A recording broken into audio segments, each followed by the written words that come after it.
नमस्कार, मैं प्रेम शंकर आपका स्वागत करता हूं प्रेम शंकर मैथ्स 2.0 में। हम पढ़ रहे कक्षा के 10.2 का 5 है कि सिद्ध कीजिए कि स्पर्श बिंदु से स्पर्श रेखा पर खींचा गया लंब वृत्त के केंद्र से होकर जाता है। देखिए, एक हमें दिया हुआ है कि एक वृत्त है, ओ केंद्र वाला एक वृत्त है, ए बी स्पर्श रेखा है, ये हमारा ए बी स्पर्श रेखा है और बिंदु पी जो है उसका स्पर्श बिंदु है और हमारा ये वृत्त का केंद्र है। तो हम क्या करते हैं कि इसको साबित करने के लिए हमें विरोधाभास नीति अपनाना पड़ता है। यहां से हम क्या करेंगे कि ओडेस केंद्र से अलग एक बिंदु ले लेते हैं। यहां पर एक बिंदु हम ले लेते हैं जिसका नाम है ओडेस और इससे इसको हम क्या करते हैं कि मिला देते हैं और साथ ही साथ हम ये हम कल्पना करते हैं कि ये हमारा 90 होना चाहिए। तो लिखेंगे सबसे पहले कि माना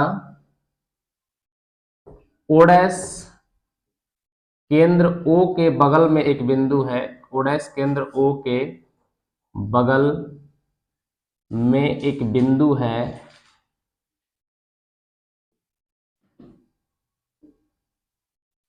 तथा ओ डैश पी बी बराबर ओ डैश पी बी यानी कि ओ डैश पी लंब कह सकते हैं कि लंब ए बी पर है। ये हम मान लिए कि जो ओ डैश पी है वो लंब है ए बी पर। तो अगर लंब होगा तो ये हमारा जो कोण होगा ओ डैश पी बी बराबर 90 डिग्री। ये जो ओ डैश है यहाँ पर ये जो बिंदु है ओ डैश पी और बी ये हमारा 90 डिग्री हो जाएगा। इसको इक्वेशन नंबर हम फर्स्ट ले लेते हैं और हमें यह पता है परिभाषा से परमेश 10.1 से ये जो केंद्र से जो केंद्र होता है वो लंब होता है। तो लिखेंगे कि चूंकि वृत्त का केंद्र ओ है, वृत्त का केंद्र ओ है और हमें ज्ञात है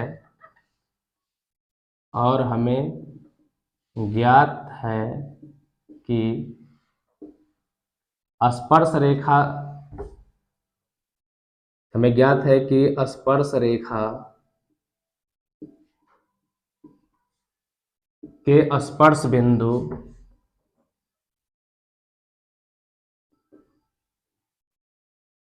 पर त्रिज्या लंब होती है, त्रिज्या लंब होती है।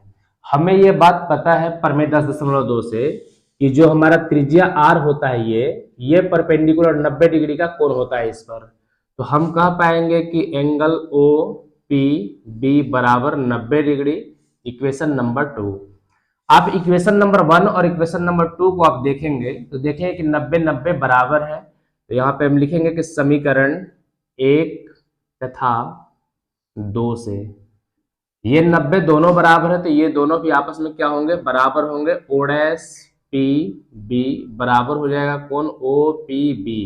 और आप यहाँ देख रहे हैं कि दोनों कोण बराबर नहीं है। देखिए ये अलग है और ये कोण हमारा अलग है, ये थोड़ा सा हल्का सा कम है। अगर ये दोनों बराबर आ रहा है यहाँ पर इसका मतलब है कि ये दोनों जो लाइनें हैं वो अलग अलग ना होकर के एक के ऊपर एक होंगे। अतः हम कह सकते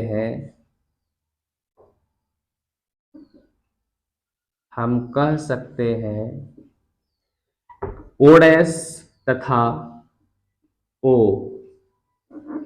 अलग अलग बिंदु नहीं होंगे, अलग अलग बिंदु न होकर एक ही बिंदु होंगे।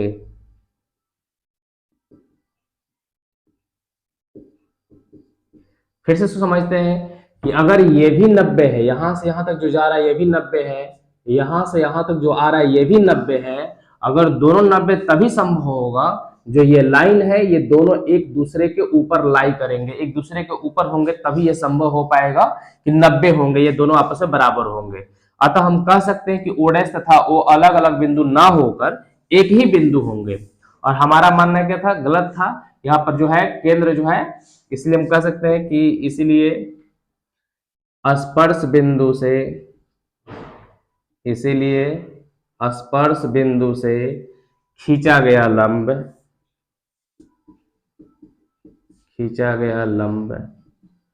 केंद्र से होकर गुजरता है।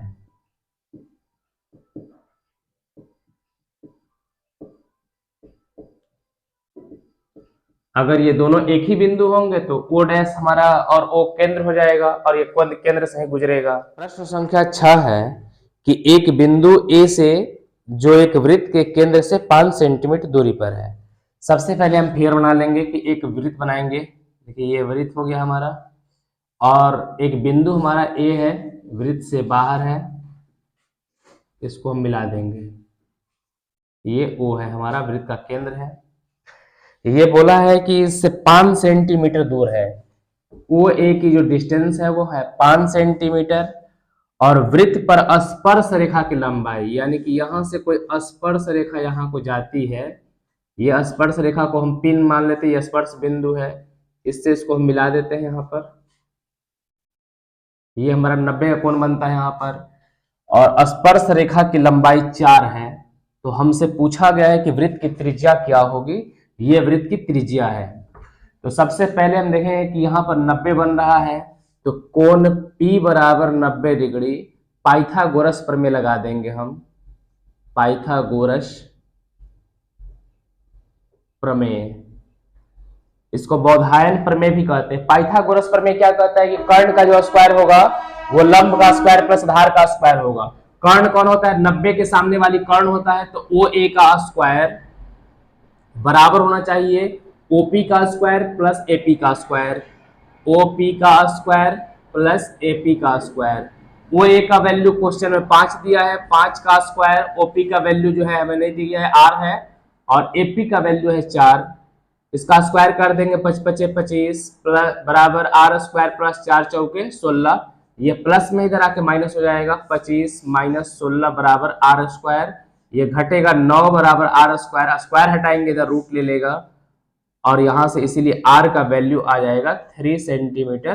त्रिज्या हमारी 3 सेंटीमीटर हो जाएगी। प्रश्न संख्या 7 है कि दो सकेंद्रीय वृत्तों की त्रिज्याएं। देखिए दो सकेंद्रीय वृत्त क्या होता है कि एक ही केंद्र पर एक वृत्त बना हो और इसी केंद्र को लेकर एक और वृत्त हम बना लेते हैं, तो उसे हम सकेंद्रीय वृत्त कहते हैं। यानी कि वैसे दो वृत्त जिनका केंद्र एक ही हो और एक छोटा हो और एक बड़ा हो, उसे हम सकेंद्रीय वृत्त कहते हैं। तो ये हमारा सकेंद्रीय वृत्त है, इसको हम केंद्र ओ मान लेते हैं। फिर कह रहा है कि सकेंद्रीय वृत्तों की त्रिज्याएं, बड़ी वाली जो त्रिज्या है वो आर, बड़की आर लिखते हैं हम, इसका है 5 सेंटीमीटर और जो छोटी आर है वो है 3 सेंटीमीटर।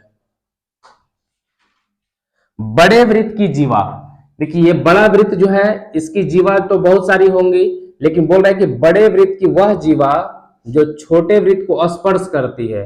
देखिए बड़ा वृत्त का ये जीवा हम ले लेते हैं, इसका नाम ए, इसका नाम बी, और मान लेते हैं कि ये पी पर स्पर्श करता है।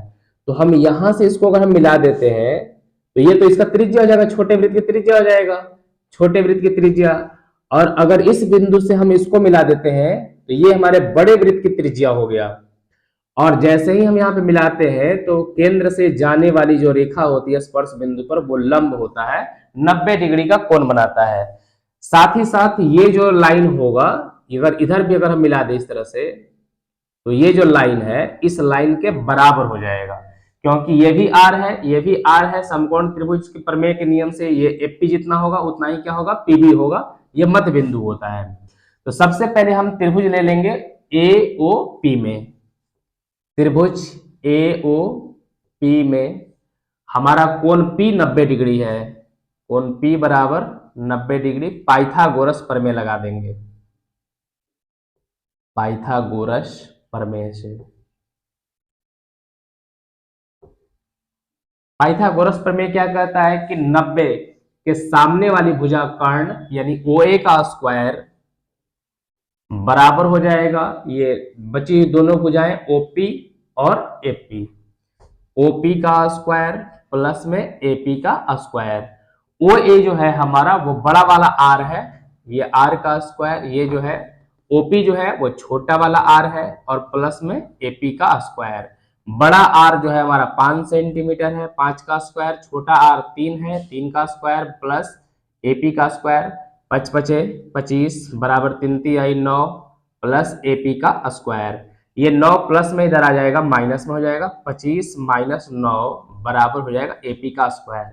25 में से 9 घटाएंगे 16 हो जाएगा। AP का स्क्वायर, स्क्वायर हटाएंगे इधर रूट लेगा और रूट बराबर यहाँ पे हो जाएगा एपी। इसीलिए हम एपी कह सकते हैं कि 16 का जो वर्गमूल होगा वो 4 सेंटीमीटर हो जाएगा। लेकिन हमें एपी नहीं निकालना है, हमें जीवा निकालना है, एबी निकालनी है। तो ए बी बराबर हम कह सकते हैं कि एपी गुना 2 होगा। ये जितना ये भाग है उतना ही ये भाग होता है, इसका डबल कर सकते हैं हम लोग। तो यहाँ पर एपी का मान है 4 सेंटीमीटर, एपी का मान 4 है, 2 से गुना कर देंगे तो ये हमारा 8 सेंटीमीटर इसकी जीवा की लंबाई हमारा उत्तर हो जाएगा। प्रश्न संख्या 8 है कि एक वृत्त के परिगत एक चतुर्भुज एबीसीडी खींचा गया है और हमें सिद्ध करनी है कि AB प्लस CD बराबर AD प्लस BC। और इसका फिगर जो है ना, ये किताब में दिया हुआ है, फिगर यहाँ पे है और हमें ये बात प्रूफ करनी है। तो सबसे पहले हम क्या करेंगे कि लिखेंगे कि चूंकि हम जानते हैं कि बाह्य बिंदु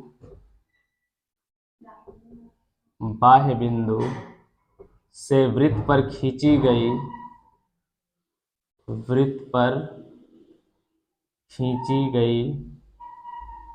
स्पर्श रेखाओं की लंबाइयां आपस में बराबर होती हैं।